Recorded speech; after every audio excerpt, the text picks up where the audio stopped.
Hi, I'm Roy Collin, the host of the podcast. You can find everything about me by scanning the QR code there or going to roycollin.com, and you'll find my 6 podcasts: the Podfather, helping people become podcasters; the Awakening, exposing fraud and corruption but with solutions; the Crypto, all things blockchain technology; meditation podcast; speaking podcast; and the Learn Polish podcast. You can also help the show by actually making a donation, visiting the store, or helping my sponsors. I hope you enjoyed this week's show. Welcome to the Speaking Podcast. You can find all our episodes on speakingpodcast.com. My guest today was, or maybe still is, rock radio DJ, stand-up comedian, TV producer, best-selling author. Last I checked, I don't know, was it 10 or 11, but could be a lot more now, who knows. But you can, when those looking on Spotify, BitChute, Rumble and YouTube can actually see the beautiful background that his wife has done, showing a few of the books.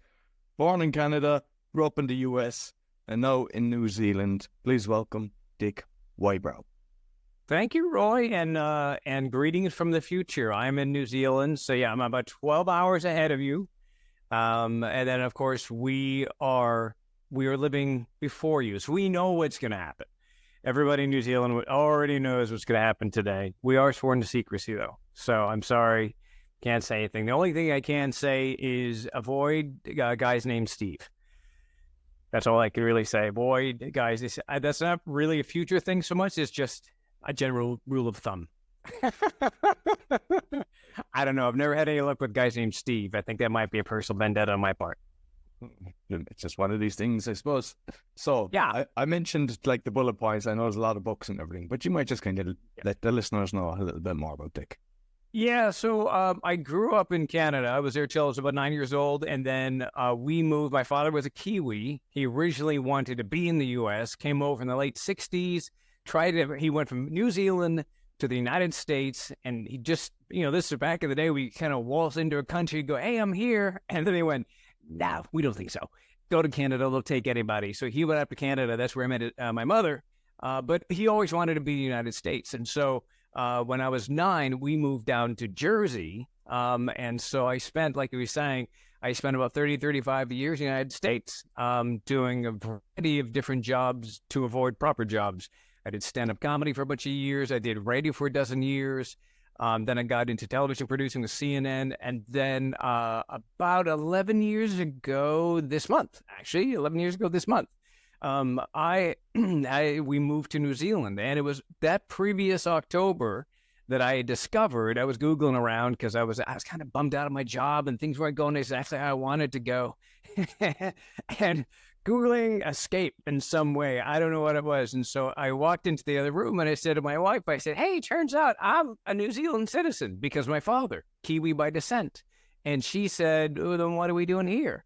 That was October, Roy. By January, we were in country. That's a fast turnaround. Sold everything we had. Anything we didn't sell, we gave away to friends, family, neighbors, that sort of thing. Put everything we owned that was left onto a pallet, onto a slow boat, and came out here and started our life in New Zealand. And I did television here for about, in that entire time, about 10 years. I just wrapped up a television show for the last 7. And yeah, as you mentioned, for the last few months, I've been going full-time author, which I'm really enjoying. I'm having a blast with it. Excellent. And I'm just curious, like, I presume you can remember, because my youngest son just turned 10 there in the end of December. At that age, you're kind of after building, when you were 9, having a few friends and everything. How difficult was that for you to kind of just move away?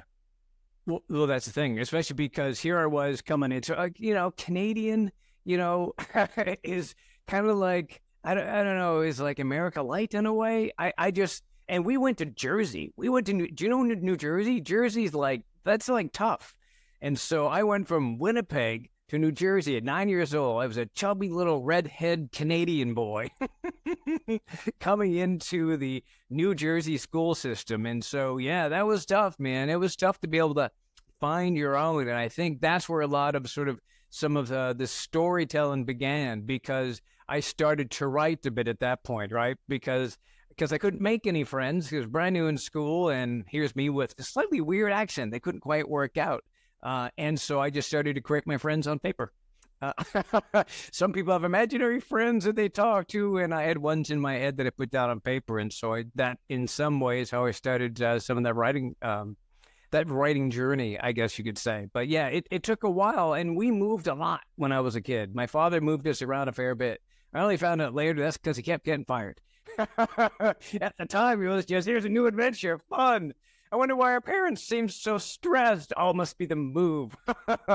But no, but I had to learn, as you were sort of implying, I think, I had to learn in each city, how do you make friends fast? How do you get in there and kind of ingratiate yourself into people you don't know very well? And so I believe, hopefully, that I end up picking up a bit of a talent for getting to know people quickly. And there are some basic ideas to do that. And I think some of them pretty surprising. One of them being is don't talk so much. Ask a lot of questions. Listen to other people, that sort of thing. But yeah, no, it was a fascinating experience growing up and learning about other people. And I really, to this day, I find that the most fascinating in the world. You know, you're speaking with me right now, but I actually do a lot of interviews myself. I do with radio, and now with the writing, I do a lot of interviews. Almost like I do the writing sometimes just so I could go and interview people because I'm fascinated by people. I'm just really, really interested. And I do find that when you're interested in people and you're interested in what they're talking about, that you're their new best friend. They love people that are into what they're into. Excellent. And like with all the different things, you're very successful, but I've read as well that you suffer from narcolepsy. And so what I would like is first you might tell people what it is, how you got diagnosed, and how you're living with it. So a narcolepsy is when you're sleepy all the time. For as much as right now that I'm honest, smiley, and bubbly, all this sort of thing, Roy, I have to focus intently on you right now because if I don't have electrodes on your testicles or anything to press a button just to kind of. I do, but that's just for the fun of it. That's not to keep me awake. That's just sort of a bit of a hobby. But no, it's a sort of thing that if I don't pay close attention to talking to you in this moment, my mind begins to drift. I get very tired. There are various degrees of what narcolepsy is. Some people have the narcolepsy where they will pass out. Some have something called cataplexy, where if there's an strong emotional moment, they will actually lose muscle tone and slide down a wall. There are people that have like broken arms and legs from this sort of thing. For me, it's just being tired all the time. Or sleepy is a better word for being sleepy all the time. And it was funny. I ended up getting diagnosed. I always knew that I guess I felt sleepy or tired, whatever it was. But it's impossible for me to judge being sleepy because that's my perception. It's always like that.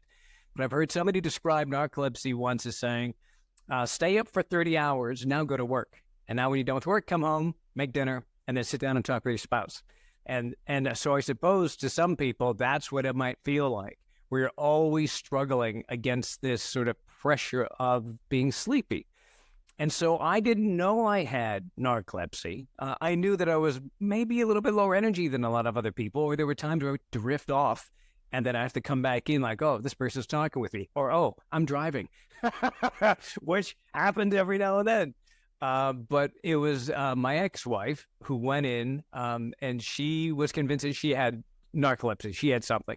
And I swear to you, Roy, we sat down, she sat across from the doctor. I was there leaning in the doorway, and I was just sort of throwing in when she, they'd ask a question or I'd fill in the blanks anywhere they wanted to. And I swear to you, so he looks at her and says, I don't think you have narcolepsy, but I think he might.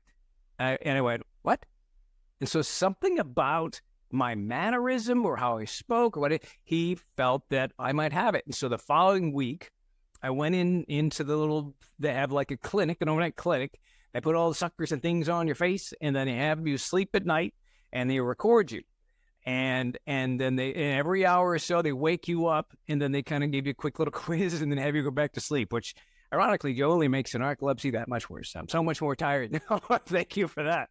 But and it's funny because that must have cost, I think that cost me about $250. And nowadays, you take a look, and there's entire YouTube channels dedicated to people that are sleeping. And so you have to pay to watch them sleep. So I was in there for about 8 hours. I think that clinic owes me about $175. Now I think about it. If I do that math, I don't know exactly. So I have had narcolepsy since I was probably, or at least knew I had narcolepsy since I was about 26, 27 or so. And initially, there was a lot of this like frustration. Oh, why do I have to have it? This sort of thing. But then you sort of come to terms with it. The one positive was And anybody who has any particular condition, and mine's light compared to many other people in the world, I know that. And I'm not whinging, I'm not complaining about it. But once you sort of have a name for the demon, that really, really helps. It really makes a difference. And that's the thing I can hate. But I wanted to turn that around because I was like, listen, I'm stuck with this. There's no cure. You're always going to have this. And so I started to realize that actually, and I believe this with all my heart, I believe that narcolepsy is my superpower. And I'll explain what I mean by that. Do you know when you're lying down, Roy, at night, and you're just about to fall asleep, and you get some of those ideas in your head, you're like, that's great. You have some real creative thoughts. Real, it could be anything. It could be about an idea. It could be about some solution, some problem you had, or something you need to be doing. And you think, wow, that is amazing. Oh, gosh, I should write that down. But then you wake up the next morning and you can't remember, and you didn't write it down. Well, that state, while you're lying there in bed falling asleep, that little dreamlike state, I'm in that state between 80 and 85% of my day. That sort of dreamlike, hazy state. And I really feel that's where a lot of the creativity comes from. I really believe that ends up being this font of inspiration. And so now I see it as a positive in my life, even though it's something that can be sometimes debilitating. Like we go to parties or something like that. I got about 45 minutes and I'm out, and so which frustrates the wife to no end. And so sometimes I'll go sit in the car, listen to a podcast and fall asleep. But no, I actually find it something as a positive in my life where it helps me create the stories that I create. And so it's good. Like I said, I see this as a superpower. And, when you were doing, like, say, stand-up comedian and comedy and stuff like that, like, I mean, if you've booked something, you have to switch it up. What kind of techniques did you learn to kind of bring your A game? Because, like, you're doing it now. I mean, I don't even know what your move did you prior, because I'm actually working with somebody and he's similar, and there's times I'm talking, and I know even when he's leaving a message, I go, oh, he's wrecked today. And then he'd go on a podcast and I see it and I go, you would not know that, There's sort of a moment, there's a thing in your own head where you get to where you've got to be on, right? And I assume your friend is a little bit like this. That you've got to be up and on. I'll be honest with you. When we're done with this, I'll walk away here and sit down, and I'll melt into my chair. You go, right, put me to sleep. What a boring podcast. No, not at all. I take the energy I've got, and I don't know where it all comes from in these moments, but I take the energy I got, I put it into the moment. But like when I was doing stand-up comedy, initially you were using nervous energy, because getting up on stage in front of people is horrifying. Especially the first time I ended up doing stand-up comedy. So I ended up doing it like it was this dive bar in Minneapolis, and it was like open mic night, and so it could be like singing and comedy, except they never ever had comedy. They just had folk singers on the stools singing their very sad songs. And so I came in, they put my name on the list, and it came up, and the woman was like, oh, we have a comedian with us. And so they had to lift up the mic stand. They had to work out how to do that. It was almost like they'd never had somebody stand up. Everybody else sat down and singing their sad songs. And so I came up there, I grabbed the stool where all the hippies were sitting, wiped off all the tears, put it over there, and I did my stand-up set. And I tell you what, man, there's something about 5 minutes in front of an audience with a spotlight in your face. 5 minutes, it's a time warp. That's not 5 minutes. It's a bending of time and space, because it felt like years up there, except for about 22 seconds. There was one moment within that set that I got a laugh.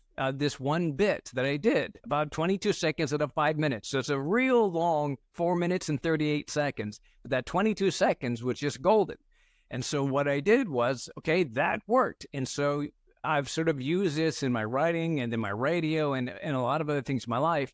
Take all the stuff away that didn't work, keep the stuff that did, and build on that. So after that day, I had 22 seconds of material, and I just built on that.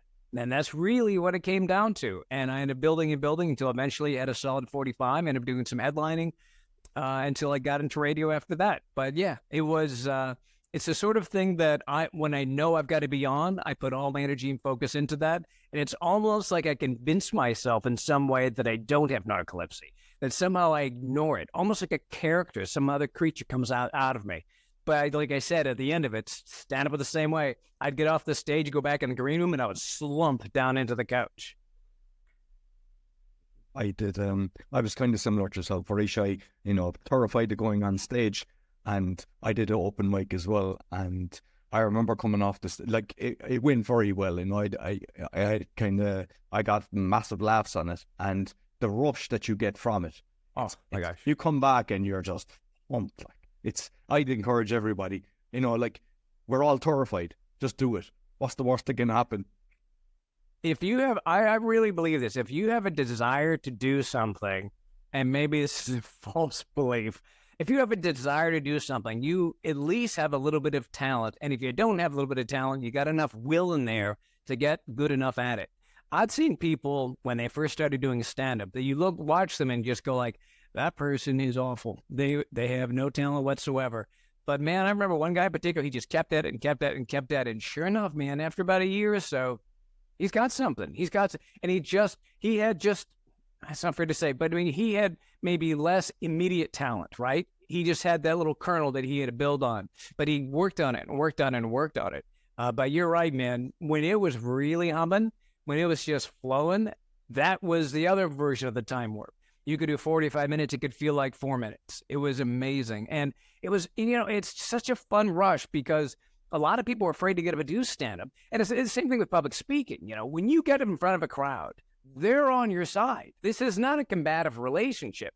They're there to see you speak. In fact, they want you to do well. They want you to succeed. They want you to be able to get your message across, be it stand-up or speaking or whatever it might be. And so I think a lot of people go on a stand-up thing, I need a bunch of heckler lines because people come and take shots at me. It's like, that's pretty rare. In fact, crowds hate hecklers. They're jerks. They're screwing up the flow. And so, so I really had an amazing time. By the end of it, I ended up getting a chance to work with some really amazing people. And it's some of the most creative, some of the most screwed up people in the world are comedians. But I think that for a lot of them, it was a little bit of that damage that they had, that when they got up on stage and they had a bit of control in that world, maybe the rest of they went up at it an hour, but the rest of the 23 hours, the rest of the day didn't quite work. But that 1 hour they were on stage, that hour worked, and they felt that love coming at them. There's one woman I know who's actually doing very, very well these days. She got up anytime she could, anywhere she could. And I realized what it was is, like I said, there was just some damage there, some hole in the heart. And so she was filling it with the love from the crowd.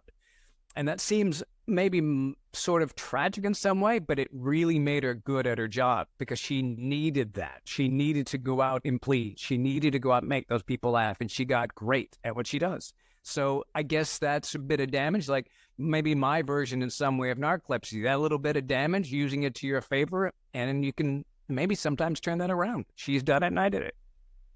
Very good. And when you get into comedy, you pay more attention and you're watching the other people. And I'm just curious your style, because like what I could do is I can do recall. Somebody says something 3 speeches before me, I can incorporate it. I'm not kind of scripted. I'm wondering what type you are and what you've seen with other people, which works best. And there's so many different styles of comedy. Like I was a big fan. It's harder to say these days, but I was a big fan of Bill Cosby back in the day because of his storytelling style. I loved that storytelling style.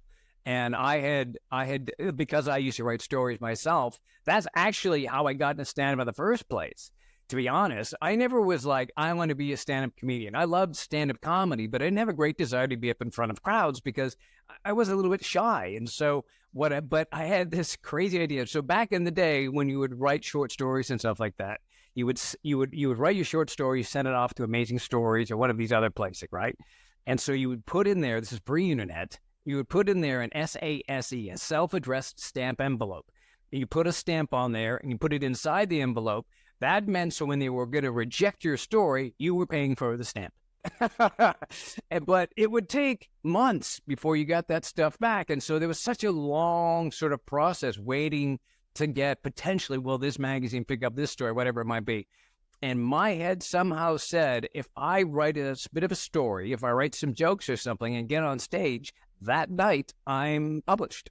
I have an audience. And somehow that made sense in my head. So my version of getting published quickly was to get up on stage and take the stories that I was crafting, putting together, bit different than I would in a short story, but stories, life-ish stories, get up on stage and that's being published. And that's sort of how I developed a bit of a storytelling style.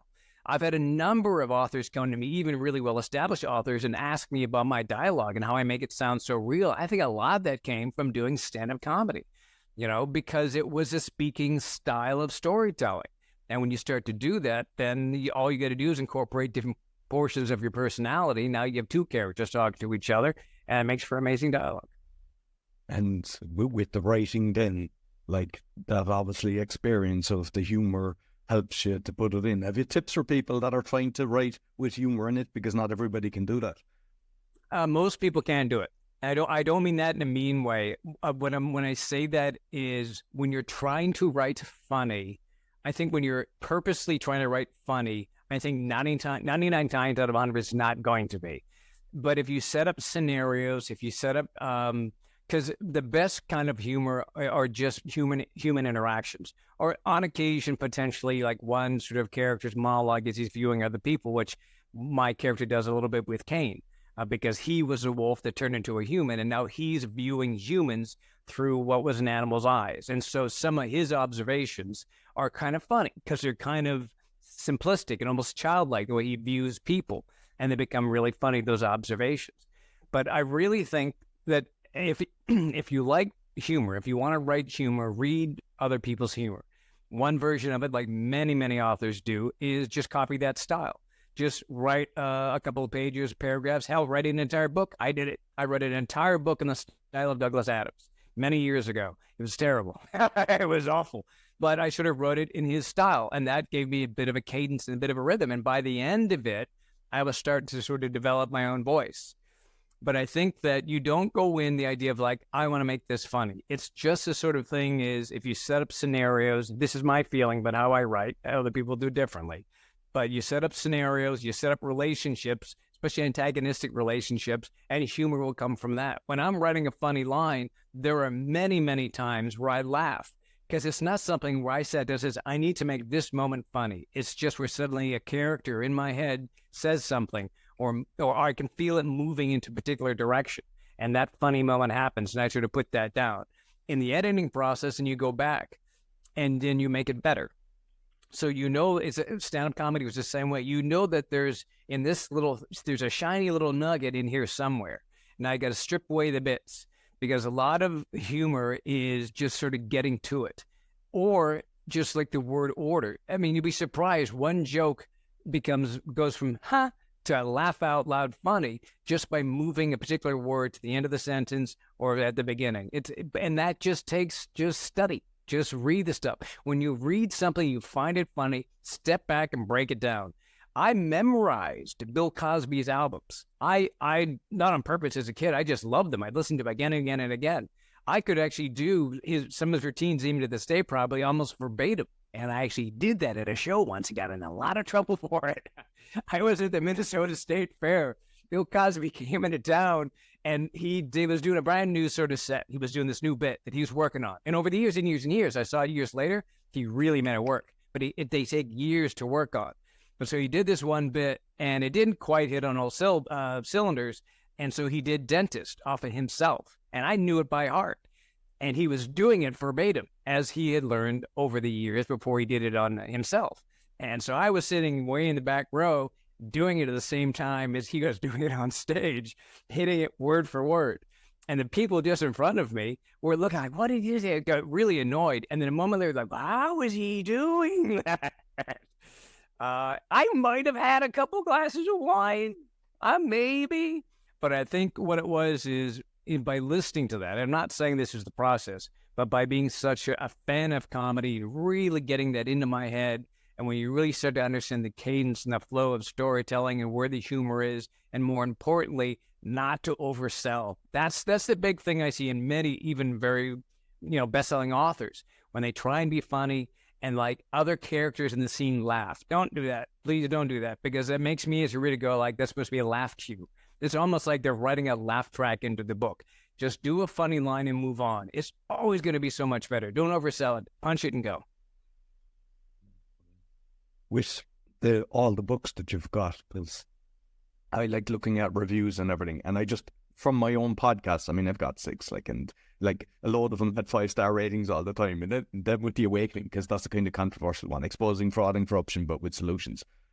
I was getting a few nasty ones. It was kind of, it's like, why would they go out of their way to do this? And then somebody said to me, don't worry about that. That actually helps with the algorithms and everything. And so, I don't know. But I was looking at some, I saw one which was very good. I don't know what he gave you, but he was complaining about a character that you had. And I was like, he's actually giving you a compliment, even though I don't know, was it a 1 or 2-star what? Because he's basically saying your writing style of somebody that you brought in. He's annoyed with them. And I said, it is a skill set that he can actually have that writing ability. So I'm just curious you obviously look at the different reviews on Amazon and different things. What's your thoughts on when you've got different reviews?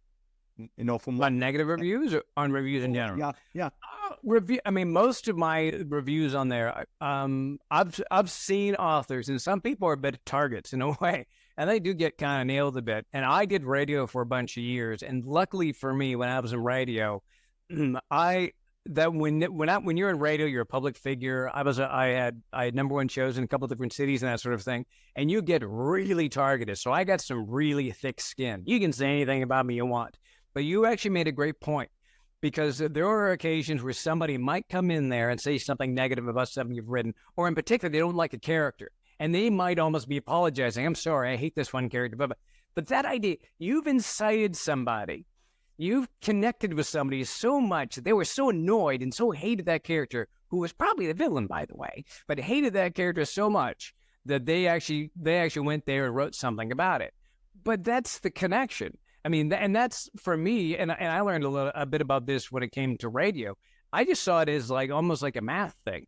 If it's 5 stars or -5 stars, you couldn't give -5 stars. They mean exactly the same thing. The passion that somebody has, positive or negative, it's still positive. You've connected with somebody. If the writing wasn't any good, they'd be like, it's fine. Didn't do anything for me. They wouldn't get all riled up. But you've connected to something in their core and you've riled them up. That's a positive. If somebody's putting negative reviews on your podcast, think what that takes. They've listened to that. They've grabbed their phone. They've gone into the app. They've gone into the edit feature. They've typed something with their thumbs. They've probably edited it and put in some curse words and put some stuff that's asterisks in there because can't put curse. Think of what the effort that takes to do that. That is a compliment. Somebody took time to dig into it. So no, I don't see it as a negative at all. I tell a lot of new authors, don't read your reviews. Or more specifically, if you do read the reviews, don't care too much. Don't love the great reviews too much. Because if you really go, look what this person said about me, the moment somebody has something negative, you're going to be crushed. So I'm not bothered by it. And I'm really lucky with Kane. Because I've had stuff that, I wrote one in 2012. What actually really early in the independent publishing game, it did stupidly well. It was the #1 comedy book in December of 2012, and it had no right to be. It was totally goofy, and I had people that hated it. I mean, hated it. But like you were saying, I don't know. There's a guy that I know named Jason, who's another author, and he said that he loves the negative reviews because they're often quite descriptive. And the irony of that is somebody can say, well, I can't stand how I'm sitting here reading this and this person says this, and then just right when you think this is going to happen, suddenly something else happens. Well, somebody else might read that review and go like, well, I kind of like what you're talking about. Maybe you hated that, but as you described that in your rant there, that's kind of a bit of a sell. So these people, when they get all real negative, on occasion, that's an ad for your story. So bring it on. Totally fine. And who knows? Most negative reviews are going to be something coming from them in the first place. It's a little bit like your mother used to say, right? Oh, they're just jealous of you. But it's not necessarily going to be that, but it is going to be something inside of them.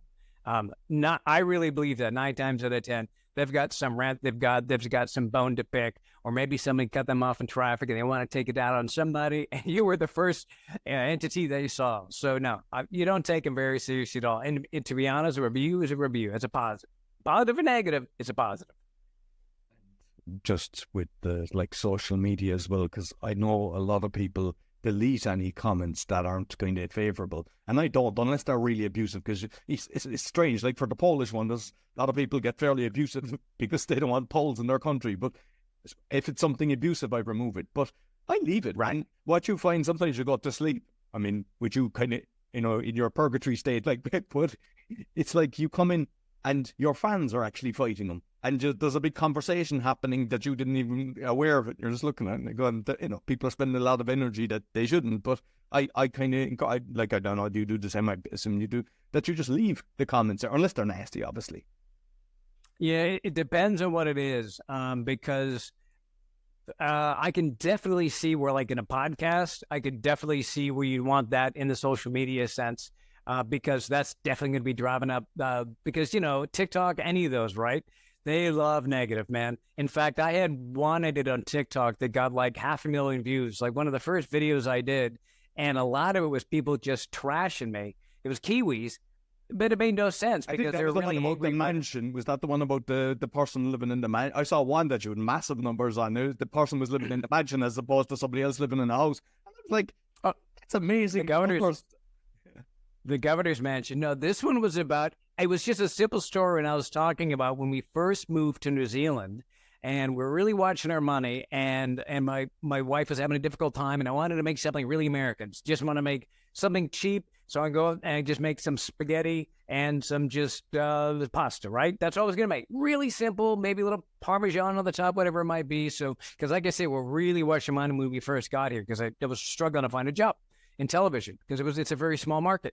And so I was telling the story on TikTok, and I don't know what they call it there in Poland or back in Ireland, but I ended up going and getting basically, I got pasta, just your spaghetti, and I got a can that said right on there, tomato sauce. And I didn't know that tomato sauce was ketchup.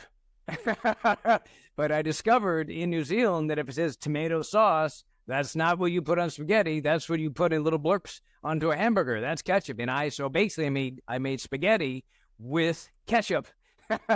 It was tangy. Ooh, she was real tangy. I still ate it. I still ate it. My wife didn't touch it. She didn't eat it at all. I just told that story, and for some reason, some folks in New Zealand, not many, but a couple of folks, thought I was making fun of the culture because they said it different than I did. And I wasn't. And like you said, I had people that came on in defense. That's not what he's saying. But I had so many of these people saying, oh, he's making fun of us because we call something different. And I ended up getting, like you said, 500,000 views on this. And it was a stupid story about me being an idiot. But so I can definitely see in some instances, like in an environment like that, take shots, have at it. And, people going back and forth and flaming each other. And it was actually kind of fun. It does get a little vile after a while. When it comes to the writing side of it, though, when it comes to like the Facebook posts and stuff like that, I really keep a positive attitude.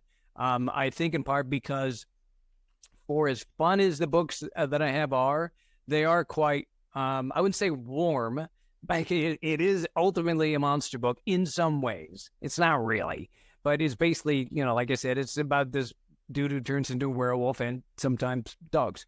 But in this story, there is a positive sort of feel to it. And it's a bit of a promise that I make to my readers. There's so much negativity in the world. I promise you in some way the good guys will always win. Maybe not perfectly, but in the end of the story, the good guys will win. It's a bit of maybe an unspoken promise in the stories I write. I want people to sit down and read my stories, and I want them to kind of be able to escape into there and know things are going to work out. And I had an amazing example of that here about 3 or 4 weeks ago. I had this beautiful email from this woman who said her father was really sick at the time and things weren't going well at work. And she was just sending me a thank you note, if you can believe it. She was sending me a thank you note. She said, but I knew I could come home at night. And for a couple hours a night, I had Kane and Imelda to hang out with. And I was just in their world. And I knew things would work out for as hard as things were. And she said, I got to the end of it. And she said, I had to write you and say that you were that little island, in a very difficult day. I'm going to get emotional even thinking about it. But she said, you were just that island. And what you wrote, that story was this island for about an hour or two each night that I knew I could go to. Man, Roy, what a gift that is. I mean, she felt that was a gift to her. Good Lord, what a gift to me that to think that I could provide that for somebody. There's nothing better than the world. That's the greatest sort of connection in the world that I could give somebody I will never meet. And I hope that there are other stories like that. And so that's what I have to provide, I guess, with my writing space. And so when it comes to negative comments on any of those sort of Facebook posts or social, when it comes to the writing side, I kind of make that a bit of a safe space for people. And well, if they want to take shots at me, that's fine. But I have noticed when somebody does, if on the very rare occasions, and I can count the number of times in years on one hand, on the rare instances where somebody would say something negative, that other people would come and defend, and then it gets into a bit of a flame war, and I just don't want that environment. So I try to keep it very positive on those posts. Like with the narcolepsy then and the right, I mean, you've written so many books.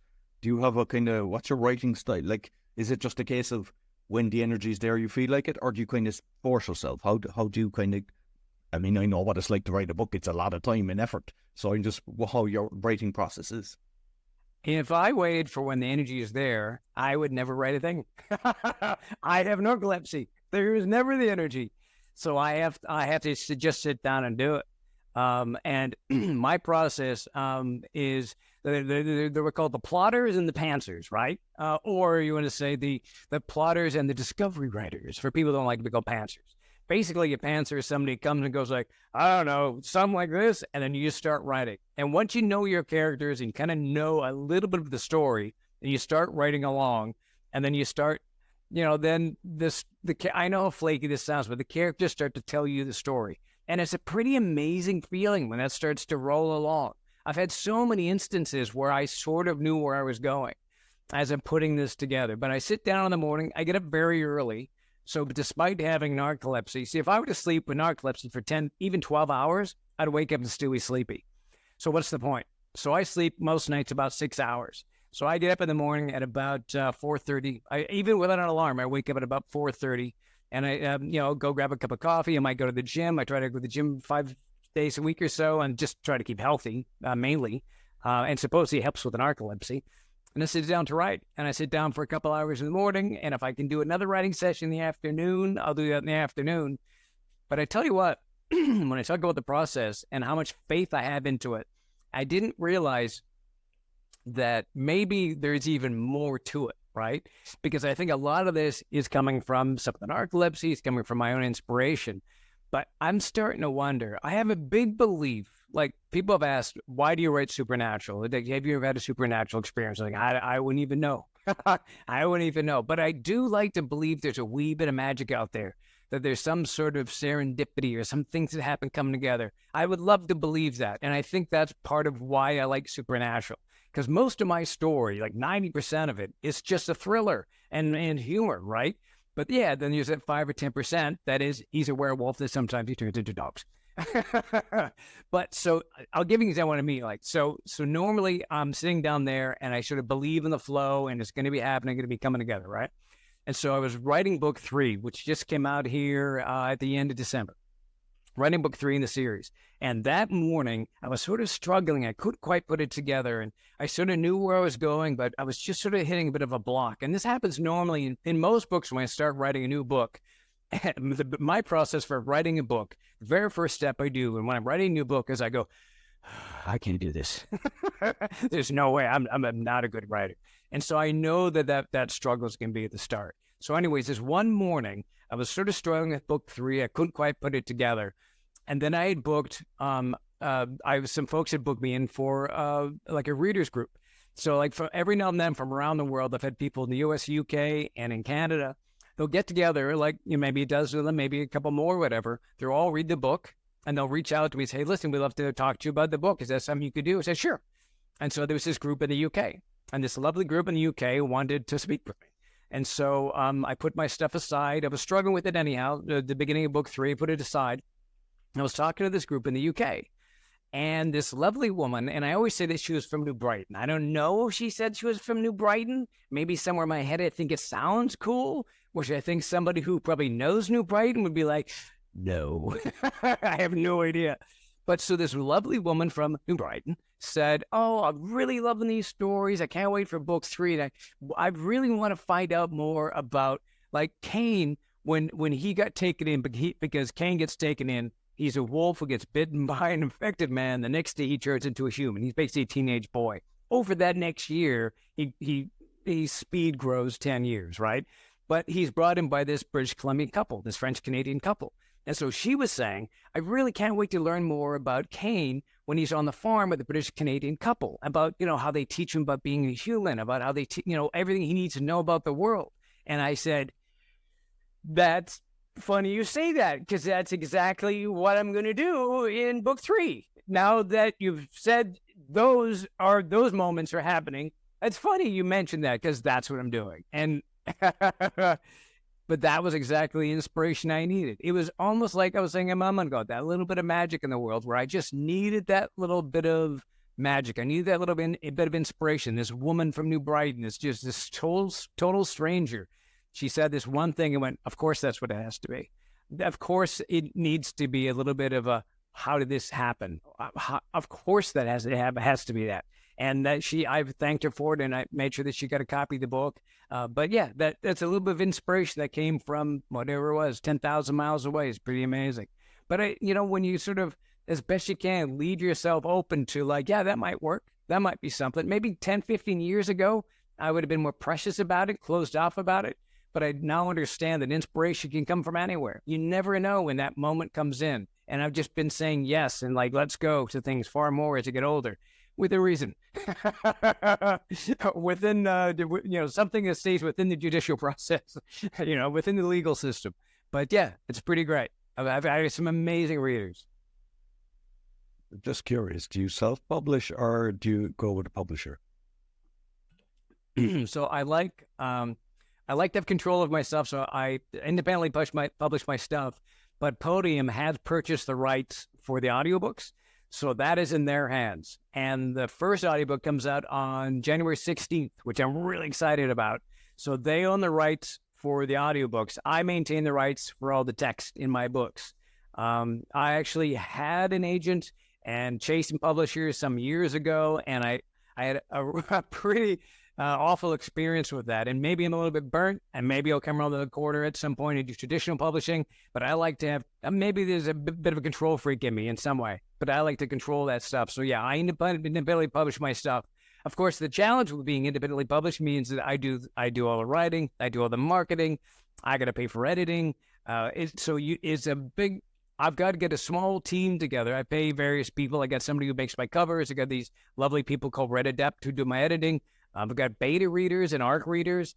I've been really blessed by having that. So over the years, I've written another series, some other books. I've met about 10, 12, 15 people, and they'll read through the first draft or second draft of my stories. They'll come back and give me their impressions. And sometimes it's, hey, they got a point, or other stuff like, no, it's fine.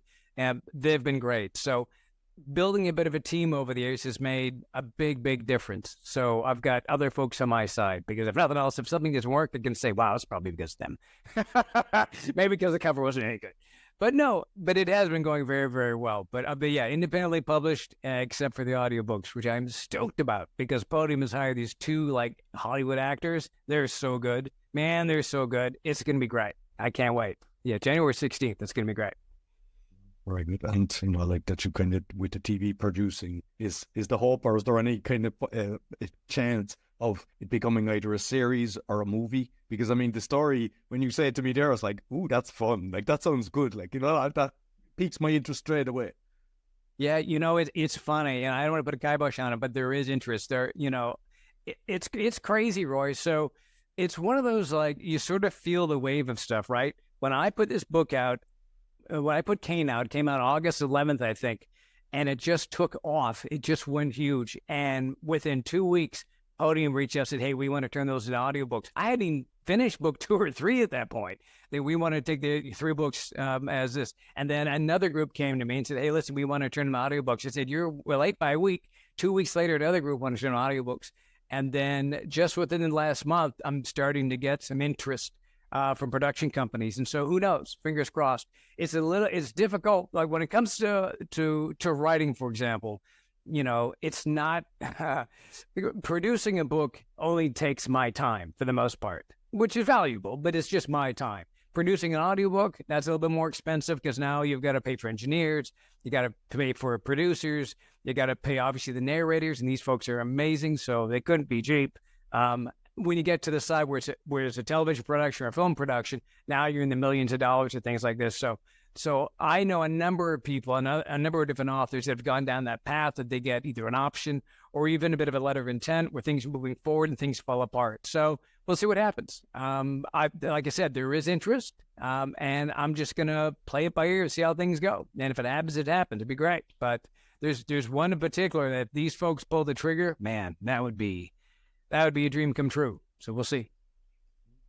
We cross our fingers for you, and let's hope it does listen. Thank you, sir. Dick, I thoroughly enjoyed the conversation. You might let people know how they can find you.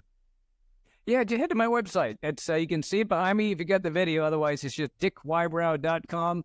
All my books are available on Amazon. And as I said, check out the audiobook coming out. I'd really love other people to tell me what they think of it. January 16th, when that thing comes out. I'm really, really stoked for it. It's going to be a 5-book series. 4th one's going to be coming out in April, and 5th one shortly after that. So it's not going to be one of these that go 20-25 different books. 5 books and we're out. So it's been a fun adventure, and I'm really right in the middle of it and enjoying it. And thank you so much, Roy, and thanks to everybody who's been listening and watching. I really appreciate taking the time today.